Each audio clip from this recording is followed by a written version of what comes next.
Buksan po natin ang ating Biblia sa Matthew chapter 5. Beginning verse 3 up to verse 12. Matthew chapter 5, 3 to 12. Kung nakita na po, pwede po tayong tumayo bilang paggalang sa pagkabasa ng salita ng Diyos. Verse 3. Blessed are the poor in spirit, for theirs is the kingdom of heaven. Blessed are those who mourn, for they shall be comforted. Blessed are the gentle, for they shall inherit the earth. Blessed are those who hunger and thirst for righteousness, for they shall be satisfied. Blessed are the merciful, for they shall receive mercy. Blessed are the pure in heart, for they shall see God. Blessed are the peacemakers, for they shall be called sons of God. Blessed are those who have been persecuted for the sake of righteousness, for theirs is the kingdom of heaven. Blessed are you when people insult you and persecute you and falsely say all kinds of evil against you because of me. Rejoice and be glad, for your reward in heaven is great. For in the same way they persecuted the prophets who were before you. Let's pray. Aming dakilang Diyos na makapangyarihan sa lahat. Aming Ama, ay mo salamat sa gabi na ito na muli kami ay makapag-aral ng iyong mga salita. Pribilehiyo sa bawat sa amin na kami ay matuto sa iyong mga salita. Dalangin po namin ang iyong patnubay, ang iyong paggabay, at una sa lahat, patawarin niyo kami sa aming pagkakasala. Kaawaan niyo kami, Panginoon. Pagkalinisin niyo kami, Panginoon. Marapatin niyo po kaming lumapit sa iyong oras na ito, sa iyong banal na salita. At dalangin namin higit ang pagtuturo ng iyong Santong Espiritu sa bawat sa amin. Sa pangalan ni Jesus, Amen and Amen. Mano po tayo makaupo. Tapos na po tayo sa poor in spirit. Tapos na po tayo sa mga taong nagmo-mourn, sa mga sa gentle. Tapos na rin tayo sa mga nagugutom at nauuwaw, hunger and thirst for righteousness. Tapos na rin po tayo sa merciful. Blessed are the merciful, for they shall receive mercy. Tapos na po tayo doon. Ngayon po, nandito na po tayo sa verse 9. At sabi po dito, blessed are the peacemakers, for they shall be called sons of God. Sa magandang balita Biblia, mapalad ang mga gumagawa ng paraan para sa kapayapaan, sapagkat sila ay ituturing ng mga anak ng Diyos. So, ang main topic dito, lang iba kundi peace, kapayapaan. Sabi ni Christ, mapalad ang mga gumagawa ng paraan para sa kapayapaan, sapagkat sila ituturing ng mga anak ng Diyos. Kapayapaan, peace. Ito yung word na gamit ng mga Hudyo. Paano gamit na gamit ng mga Hudyo? Kasi sa Hebrew, ang word na peace ay shalom. Ay, hindi ko alam kung familiar kayo sa word na shalom. At yung word na shalom, ito yung ginagamit ng mga Hudyo, isa sa mga way nila sa pag-greet ng tao.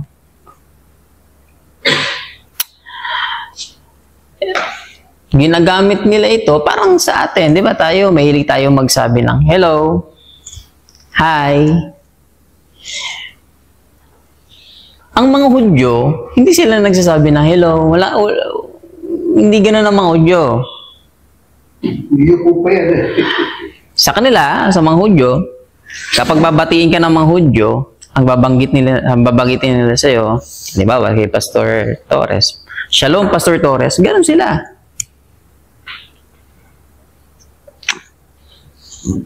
Yun ang way ng pagbati nila. Di ba? Shalom, Archie. Ganoon sila. Yun ang way. Kaya nga sabi ko sa inyo, etong word na peace, etong shalom, gamit na gamit ng mga Hudyo.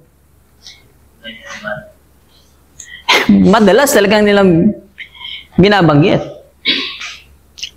Pag magkikita, shalom. Pag mag-uuwian na, shalom. Ganun. Ganun sila. Yan. Ganun nila kadalas ginagamit ang word na shalom. At ginagamit nila ito. Ano ibig sabihin? Kasi, bakit itong word na shalom, itong word na peace, yung ginagamit nila? Kasi, ang essence nun para sa kanila, kapag every time na binabati ka nila ng shalom, ng peace, they are wishing you a peaceful life. Ganun, kaya mahalaga para sa kanila itong word na ito. Shalom or peace. Kaya katulad ng binanggit ko kanina, gamit na gamit ng mga Hudyo itong shalom. Kaya ako sa Katolik kapag nagbabatid peace be with you. Peace be with you. Yun naman yung ginamit po ni Christ nung siya ay nag-ascend na. Nung siya ay nagpakita sa mga disciples. Di ba sabi niya? Batiin niyo ang isa't isa, peace be with you. But, medyo iba ng onti yon sa shalom na ating aralin. Pero, siyempre, similar, peace. But, dito man tayo, focus tayo dito sa ating text. Alam nyo ba, cover to cover ng scripture, ang theme ng peace ay makikita natin, di ba? Sa Garden of Eden, meron silang peace. But because of sin, the peace is lost. Right? But in Revelation, the peace will regain. Mariregain ang peace. Kaya nga, cover to cover ng ating banal na kasulatan, makikita natin ang tema, ang theme, nitong peace na ito. But because of the fall, wala nang kapayapaan sa mundo nito. Ang mundo natin, pagkatapos ng kasalanan nila Eva at Adan, never na nating naranasan ang totoong peace. Totoong kapayapaan. Kaya nga itong mundo natin, uwaw na uwaw sa peace Di ba? Uwaw na uwaw sa kapayapaan. Marami ngang nangangako ng kapayapaan, di ba? Mula sa mga politiko, hanggang sa mga beauty pageant, di ba? World peace, yun ang kanilang sinisigaw. Pati nga sa gay beauty pageant, world peace pa rin.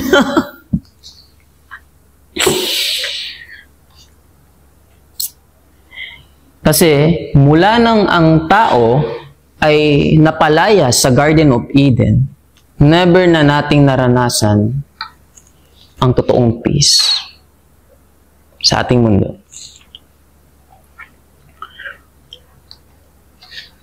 Pero, ang ating aalamin muna ngayon ay ano ba ang peace ang tinutukoy ni Christ dito sa ating talata?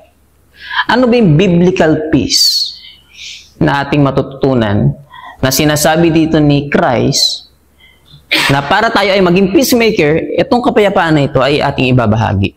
Ano ba yun? Ano ba ang true peace na tinutukoy dito ni Christ? Kasi, sabi ng iba, ang ibig sabihin daw ng peace ay absent of conflict. Tama? Merong peace ang isang lugar o ang mga tao kapag walang conflict. Pero tama ba yun? Kung walang conflict, siguro ang lugar na peace na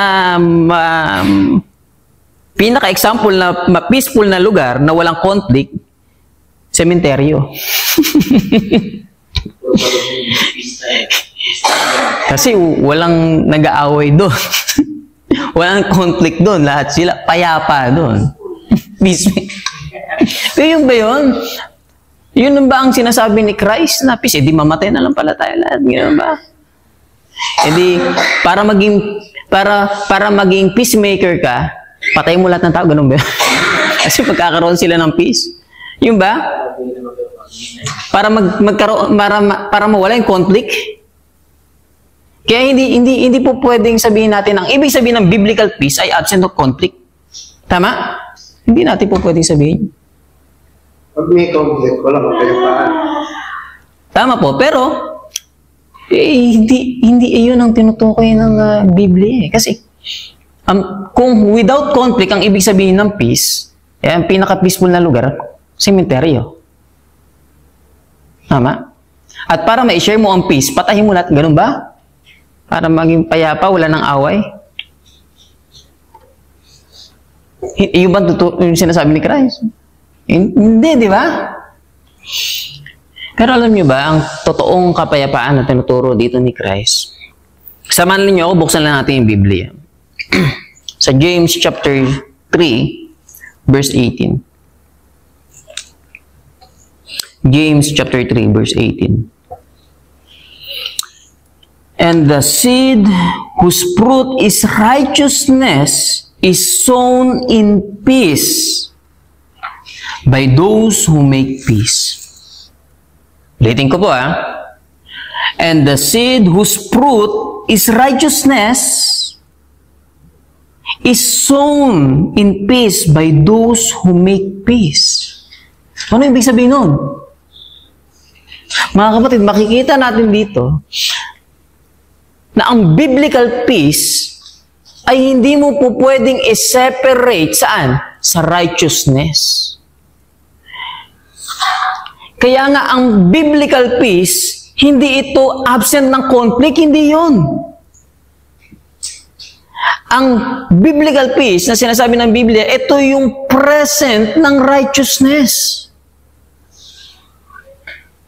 Hindi, unseparable.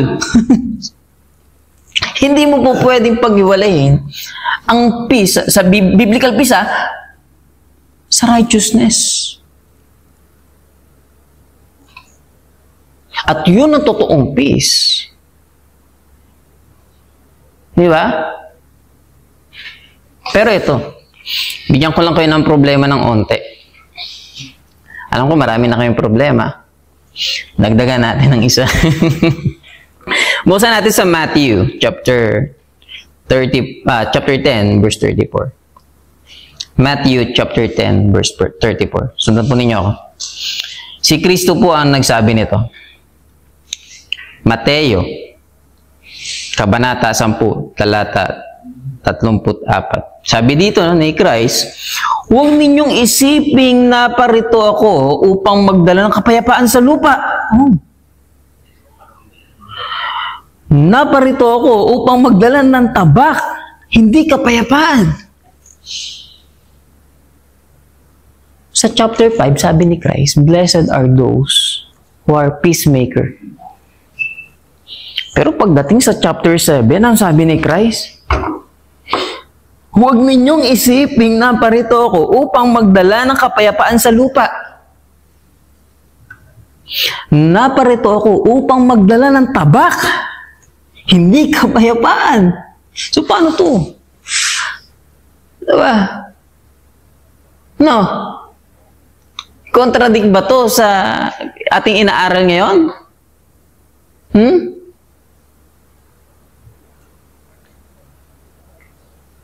Sumasalungat ba ang mga naunang sinabi ni Christ sa mga sumunod niyang sinabi?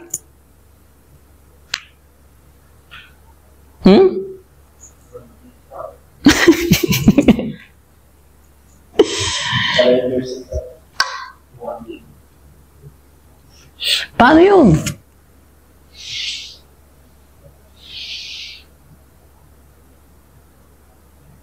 Tapos, dagdag pa natin, Luke chapter 12. Luke 12:51.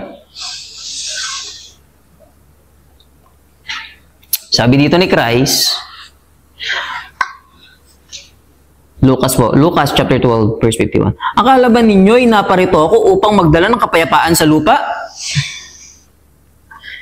Sinasabi ko sa inyo, hindi kapayapaan ang dala ko, kundi pagkabaha-bahagi. Ano to?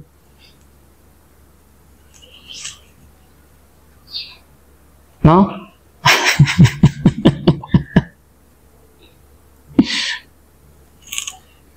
Kaya nga, lagi ko sinasabi, kanina ko pa sinasabi, sorry, na ang biblical peace, hindi ibig sabihin nun, absent of conflict.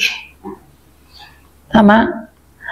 Ang totoong peace ay peace that righteousness is present.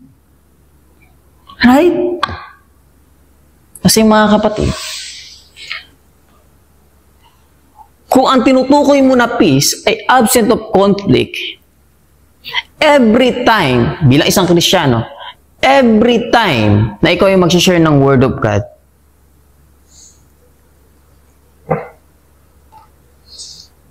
may gulo. Ang mga tao hindi matutuwa sa'yo. Di ba? Kasi pag nag-share ka ng gospel, pag nag-share ka ng Word of God, anong isi-share mo? Di ba? Kasalanan? Tapos sabihin mo sa kanila, mag-repent kayo sa kasalanan nyo. Manampalataya kay Kristo, huwag nyo pagtiwalaan yung sarili nyo. Pagtiwalaan nyo si Kristo. Eh, galit ang tao doon. Di ba? Kaya alam ni Christ na ang totoong peace ay hindi absent of conflict. Kundi, ang totoong peace, kung saan present ang righteousness. Yun ang totoong peace. And remember si Apostle Paul, naalala ko, sabi dito sa Acts chapter 24 verse 5, sa gawa. Sabi dito, natuklasan namin ang taong ito'y nanggugulo. Ginugulo niya ang mga Hudyo, saan man siya pumunta. At siya isang pasimuno ng sekta ng mga Nazareno. Kahit saan pumunta si Christ, kahit saan pumunta, nagagalit sa kanya yung mga tao.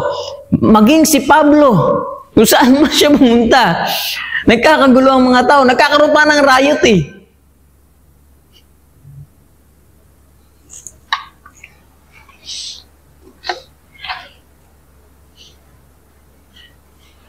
Kaya ang totoong peace, hindi yung absent ng conflict. Hindi. Ito yung present ng righteousness. Kasi many times in our life, or in our lives, iniiwasan natin yung conflict. Tama? Kino-compromise natin yung righteousness, kino-compromise natin yung truth for the sake of peace. Tama? Parang sa mga pastor ngayon, ayoko ma-open si hayaan mo na lang siya sa kasalanan niya. Kasi pag sinabi ko yung kasalanan niya, magkakaroon pa kami ng conflict. Mag-aaway pa kami. Magkakagulo pa sa church. Mamaya, magkahiwalay pa yung church. Hayaan mo na yung kasalanan. Di ba? Hayaan na natin yung church natin na naghahari ang kasalanan kaysa magwatak-watak. Tama ba yun? At least merong peace.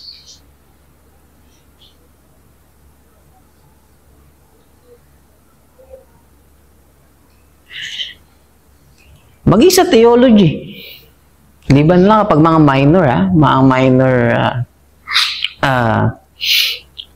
minor doctrines. Walang problema. Pero pag sa mga major doctrines, hindi po pwedeng samahan natin yan. Di ba? Hindi po pwedeng magkaroon tayo ng peace. Saan? Sa mga Jehovah's Witness. Hindi po pwede yun. Hindi po pwedeng makisama tayo sa kanila. At makipag-banding na parang wala.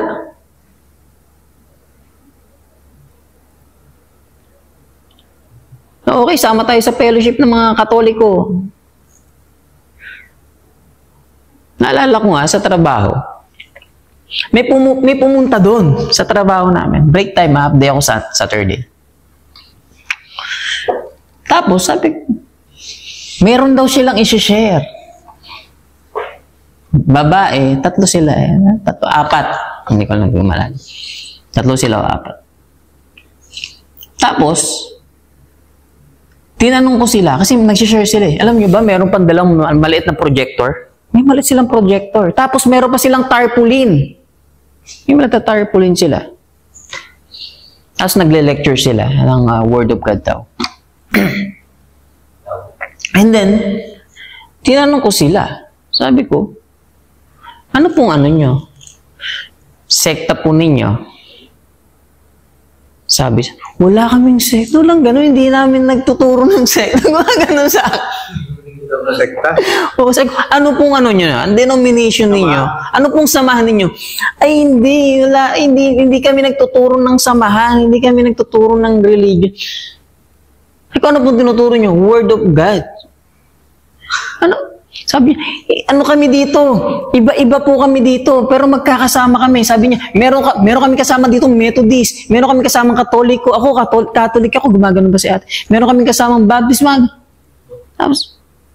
Tapos ang bungad niya, ang ituturo po namin ay bagong aral. Wow, ano yung ano ko? Nagpinti. Ano? Gagamit kayo ng Bible, tapos sabihin nyo sa akin, magtuturo kayo ng bagong aral.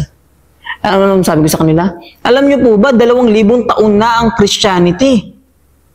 Tapos may bagong aral pa, na hindi namin alam. Na hindi alam ng mga church father, na hindi alam ng mga scholar, ng mga theologian, na isa-share nyo sa amin.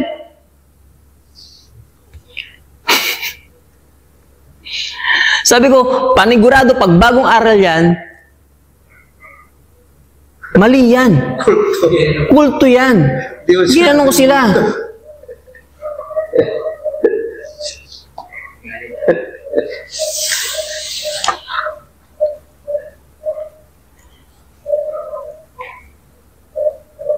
Tapos, sabi ko, alam nyo si Paul sa Galatia, ano sabi ni Paul? Maging ako, o anghel man yan, o kung sino pa man yan, na pumunta sa inyo, na magturo ng ibang mabuting balita sa tinuro namin ng una sa inyo, ay, sabi dun sa Greek, siya ay anathema. Meaning, curse, sumpain siya.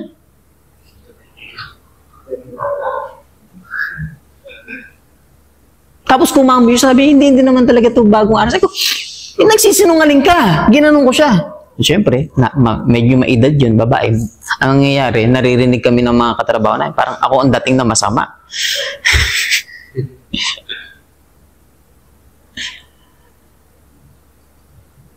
Kaya nga mga kapatid, sabi ko, mainam po, aralin niyo po yung Biblia. Sabi ko sa kanila, gusto niyo po, turuan ko po kayo ng katotohanan sa Biblia. Ginawa ko sila. Sabi ko, mali po yan. Hindi po tama yan. Tapos, sabi niya, ang tinuturo po kasi namin, yung mga patungkol sa kasalanan, na bawal magalit. Sabi ko, paano hindi bawal magalit? Sabi ko, si Christ nagalit siya. Si Christ. Si Paul, yung sinulat niya yung Galatia, galit na galit siya. Sabi ko.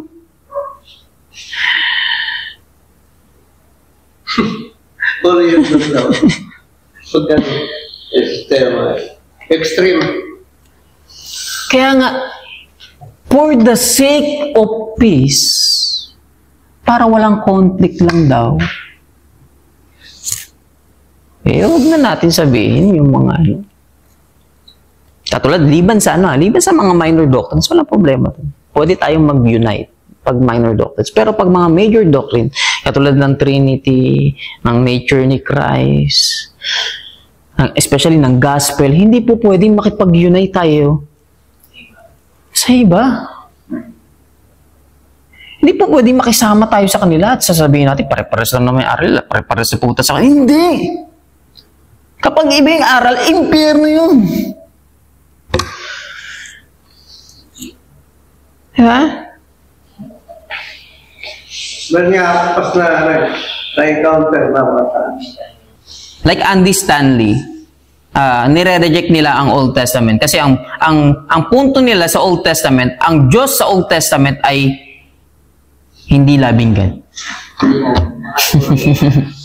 So, which is wrong. Kaya, hindi po pwedeng makipagkasundo tayo sa mga... Kaya hindi po pwedeng makipagkasundo tayo sa mga ganon. Sa mga... Iba talaga ang mga doktrina. Hindi po pwede natin sabihin na for the sake of peace, makisama tayo sa kanila. Hindi po pwedeng ganon. Hindi mainam yun. At yun ang totoong peace. Ang totoong peace, ito yung present ng righteousness. Yun ang totoong kapayapaan. Kung saan nandoon ang katwiran ng Diyos at nagkakaisa kayo sa katwiran ng Diyos, yun ang totoo. Kaya nga ang pinaka-ultimate peace na dapat matanggap ng tao, peace with God. Tama? Bakit? Ano ba ang cause ng mga singalot, ng mga awayan? Conflict. Ano bang cause nun? Basahin ko lang, Jeremiah chapter 17 verse 9. Sino ang makakaunawa sa puso ng tao? Ito'y mandaraya at walang katulad. Wala nang lunas ang kanyang kabulukan.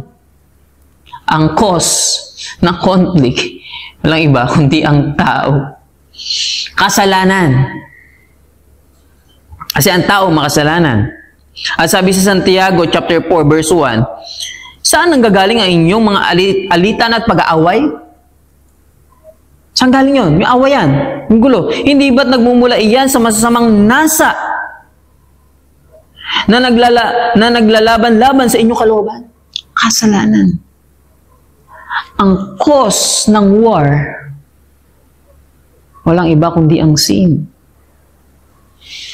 Kaya kung uugatin mo, para magkaroon ng totoong kapayapaan ng tao, kailangan magkaroon siya ng peace with God. Kaya nga, di ba sa Roma, di ba, kapayapaan sa Diyos, peace with God. Yung sinasabi ni Paul. Yun ang ultimate peace. Ayun ang true shalom. Peace with God. Kasi kapag may kapayapaan ka sa Diyos, susunod din eh. Kapayapaan na may katuwiran, susunod din. Yung iba, di ba, walang peace of mind. Anong gagawin? Pupunta sa psychiatrist. I-injectionan. Bibigyan ng gamot.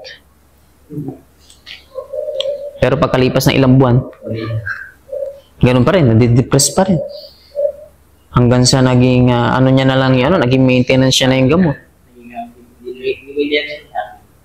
Liban na lang talaga pag may siray ulo na nababasa yun, di ba? Sa mga electrons natin sa utak. Pero yung mga depression, hindi eh. Sa behavior lang din, nababasa. So, mga kapatid, kahit magpatingin ka pa sa psychiatrist, kung wala kang kapayapaan sa Diyos at wala kang katuwiran, hindi mo mararanasan ang totoong peace. Sabihin ko sa iyo, kahit nasa gitna ng gera ka, pero may kapayapaan ka, nandiyan iyo ang Panginoon. May kapayapaan. At yun ang totoong peace. Yan lang ang ugat ng awayan, walang iba kundi ang kasalanan. Once ang tao, inamin na siya ay makasalanan, nanampalataya siya kay Kristo, magkakaroon siya ng totoong kapayapaan. At yung kapayapaan na yun, dapat mai-practice niya sa buhay niya, ay ma-apply niya sa pang-araw-araw na buhay. And back to our question. Anong ibig sabihin ng pagiging peacemaker? Di ba? Mapalad ang mga tagahayag ng kapayapaan. Gumagawa ng paraan para sa kapayapaan. Blessed are the peacemakers. Anong ibig sabihin ngayon? Base sa ating pinag-aaralan, base sa ating nasaksihan, anong ibig sabihin na ikaw ay magiging peacemaker? Dito sa talatang ito. Simple lang naman. Yes. Ang totoong peacemaker, ito yung naghahayag ng salita ng Diyos, nagbabahagi ng salita ng Diyos. Yun ang totoo. Totoong peacemaker. Sabihin niyo, ang pinaka-great peacemaker, walang iba yung politician na nakilala ko naman din. Ang pinaka nagkukos ng peace talaga, yung mga pageant, yung mga influencer, yung naalala ko si Michael Jackson, di ba yung kumanta ng We Are the World, yun ang nagbibigay ng kapayapaan. Yun ba talaga? Yun ba ang mga peacemaker? Nagulo din ang buhay. Hindi, ang totoong peacemaker, ito yung mga naghahayag ng salita ng Diyos. Naghahayag ng katuwiran ng Diyos. Sa ganun, ang tao magkakaroon ng totoong kapayapaan sa Diyos at dadaloy na lang yung kapayapaan yun sa buhay niya. Na may babahagi niya sa mga tao. At ano sabi? Ano ang mangyayari sa mga peacemaker? Blessed are those who are the peacemaker, for they shall be called sons of God.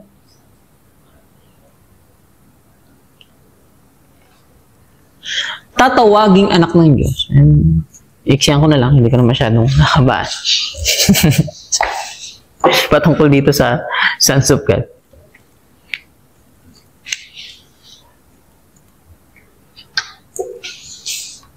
Di ba tayo bilang tao, iba yung pakiramdam natin kapag tinatawag tayo kung sa title natin. Di ba? Sa title natin, halimbawa ikaw ay engineer. Di ba? Gusto mo ikaw, engineer ganito. Gusto natin tawagin ganun. Di ba? Halimbawa, pastor. Bishop ako. Gusto kong lagi mong tinatawag bishop. Dapat bishop ang tawag mo sa akin. Bishop niya, walang miyembro eh. Meron nga bishop, walang church, no? Oo, walang miyembro. Bishop, walang miyembro. Bishop siya. Yung tao gustong sa title eh, di ba? Nakasutana pa nga eh. Tama? Yun ang gusto ng tao eh. Sabihan ng Tayo title. pumunta kay Alvarado. At tayo bishop doon eh. Tapos, yung mga doktor, kailangan tapos ako ng doctorate eh. Dapat, Doctorate pa. doktor ang tawag mo sa akin. Dapat ang tawag mo sa akin. Pero mga kapatid, ako nga, personally, syempre, tama naman, kasi bilang paggalang din naman, pwede naman tawagin ka kung saang title. Kung yun ang totoo mong title. Pero, madalas nga, marami nagsasabi sa akin. May time kasi, gusto kong tawag talaga sa akin. Brother Art. Hindi naman sa iniiwasan ko yung tawagin akong pastor. Iba sa isipin na iba, para galang. Pero, kasi minsan isipin ng iba, parang ayaw mo yata kasi maging pastor, kaya ayaw mo tawagin pastor kaya. Okay naman yun, ang problema tawagin pastor. Pero, ako mas pabor ako, tatawagin ako nga Brother Earth. Bakit? Kasi yun ang highest title. Magkakapatid tayo sa Panginoon. Anak tayo ng Diyos. May mas tataas pa ba? At napaka-privilegyo sa atin. Natawagin tayo anak ng Diyos. Isa tayo. Gusto natin tawagin kung anong title ang gusto natin eh. Kung ano tayo. Pero wala nang masihigit na tawagin tayong anak ng Diyos.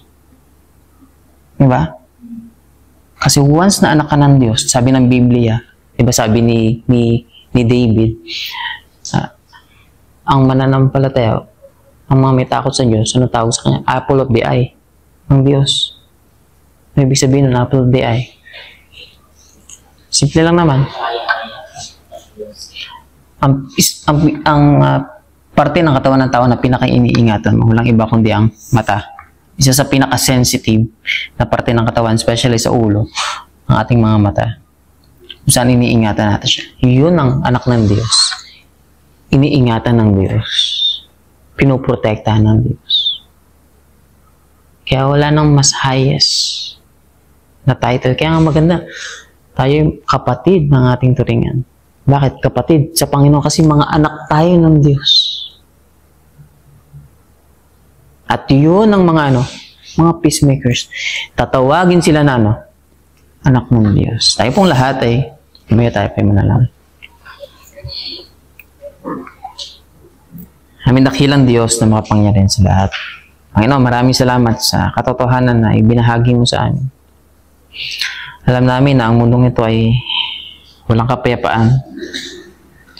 At bilang isang mananampalataya, Panginoon, kailangan i-spread namin, ipalaganap namin, Panginoon, ang iyong kapayapaan. Walang iba kundi ang gospel of peace na tinuturo nila Apostol Pablo. Kapayapaan sa iyo, Panginoon. Dahil ito ang kailangan ng tao. Hindi kami nananalangin ng world peace. Dahil walang mangyayaring ganun. Ang aming dalangin, Panginoon, kapayapaan ng mga tao sa iyo. Ang aming dalangin, Panginoon, sa amin din na maghayag kami ng iyong mabuting balita. Sa ganun, maraming tao makaranas, Panginoon, ng totoong kapayapaan. Walang iba, kundi ang kapayapaan mo, Panginoon. Maraming po salamat sa aral na ito. Pumanalangin sa pangalan ni Jesus. Amen and amen. Glory to God.